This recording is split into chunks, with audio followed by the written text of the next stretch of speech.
میں تو آج بھی اس کے حصے کے تھپڑ اپنی گالوں پہ برداشت کر رہی ہوں، تو یہ کدھر گیا؟ اردشیر نام کا بادشاہ تھا۔ حضرت محدث ابن الجوزی آج سے کچھ 700 سال پہلے لکھتے ہیں، اردشیر بادشاہ بڑا خوبصورت تھا، جوان تھا، بڑا عقل مند تھا۔ اس نے اس طرح کہ قریب قریب کی ساری ریاستوں پہ قبضہ کر لیا۔ بڑا عقل مند زیرک تھا، قبضہ ہو گیا۔ ایک بادشاہ بڑا سخت تھا، اس کے ساتھ جب پنجہ آزمائی ہوئی تو اردشیر کہتا ہے اس پہ میرا قبضہ نہیں ہو رہا تھا، اور جب ہم نے ساری ریاستوں نے مل کے اس پر حملہ کیا تو ایک قلعے کے اندر قلعہ بند ہو گیا۔ اردشیر بڑا خوبصورت آدمی تھا، بڑا سمجھدار تھا، تو وہ بادشاہ قلعہ بند ہو گیا، اس نے کہا نکلنا ہی نہیں۔ اب وہ اندر بند ہے، یک بارگی حملہ کیا تو وہ بڑا بڑا قلعہ تھا اس میں بند ہو گیا۔ اس بادشاہ کی نا جس پر حملہ کیا، اس کی بیٹی اچانک ایک دن قلعے کی دیوار پہ چڑھی تو اردشیر کے حسن و جمال کو دیکھا تو عاشق ہو گئی، اور اپنے ہی باپ کے خلاف اسے کہنے لگی کہ اگر تو میرے ساتھ شادی کا وعدہ کرے نا تو میں تجھے رستہ بتاتی ہوں حملہ کرنے کا۔ اس نے کہا میرا وعدہ رہا، تو رستہ بتا۔ اس نے رستہ بتایا اس لڑکی نے، اور بادشاہ نے حملہ کیا تو اس کا باپ قتل کیا، اس علاقے پہ قبضہ کیا شادی کے وعدے پر۔ ہاں نفسانی خواہش بندے کو اندھا کر دیتی، نہیں سمجھ آتی اس کو میں کدھر جانا ہے، اندھا کر دیتی۔ حملہ کیا، اور جب اس لڑکی کو لے کے آیا نا اپنے محل میں، تو پہلے دن شادی کی پہلی رات تھی، تو بستر بچھایا کنیز نے، تو وہ کبھی کروٹ ادھر بدلتی کبھی ادھر بدلتی، تو بادشاہ کہنے لگا کیا ہے؟ کہنے لگی بستر میں کچھ ہے، مجھے تکلیف دے رہی۔ اس نے چراغ جلائے اور جب بستر اٹھایا تو ایک اتنا سا دھاگا نکلا۔ دھاگے سے عموماً تکلیف نہیں ہوتی، تو اس نے کہا تو اتنی نرم و نازک ہے کہ دھاگا؟ کہنے لگی میرا باپ نا میرے ساتھ اتنا پیار کرتا تھا کہ روز میرا بستر بھی خود بچھاتا تھا، اور اس نے آلہ رکھا ہوا تھا، وہ ناپتا تھا کہ کوئی پایا اونچا نیچا تو نہیں، میری بیٹی کا بیلنس سوتے وقت خراب نہ ہو جائے، اور میرے لیے گوشت اور کپڑے بھی خود پسند کر کے لاتا تھا، کھانے پینے کا خود خیال کرتا تھا۔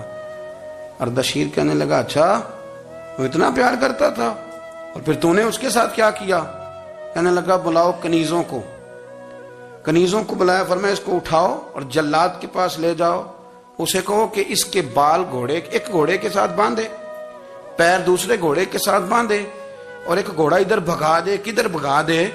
یہ جس کے باپ نے اتنا پیار کیا، یہ نفس کی اتنی غلام ہے کہ اس کی وفادار نہیں رہی تو میری وفادار کیسے بنے گی؟ جس نے اتنے نازوں سے پالا کہ دھاگا اسے برداشت نہیں۔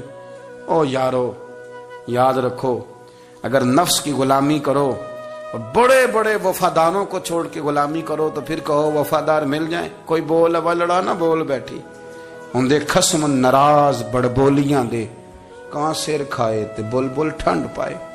بڑے فرق نہیں سجنا بولیاں دے، جڑیاں خصماں دی وچ رضا وسن، پاگ جاگ جاندے انہاں گولیاں دے۔ آپ ادلیاں نو سردار پین تکے تے شرما والیاں نو چوٹے ڈولیاں دے۔ اپنے نفس کے پیچھے چلو گے تو یہ تباہی ہے۔ جب ہم نے کسی سے وفا نہیں کی تو یہ کیا امید ہوئی کہ دنیا ہم سے وفا کرے گی؟ اللہ رسول کی مرضی کے مطابق اصول پسند زندگی بنائیں، ایک ایک کر کے اپنی خواہشات سے پیچھے ہٹیں، تھوڑے پہ گزارا کرنا سیکھیں، اپنے نفس کو سمجھائیں۔ ضروری نہیں کہ روٹی ہر وقت مزے کے لیے کھائی جائے، کبھی کمر سیدھی کرنے کے لیے خشک روٹی بھی کھا کے دیکھو، کبھی سادہ کھانا اس پہ بھی اکتفا کرو، کبھی تھوڑا کھر کے اچھے طریقے سے سادے کمرے میں بھی اللہ کو یاد کر کے دیکھو۔ نفس کے پیچھے نہ بھاگیے گا، تباہی کرے گا۔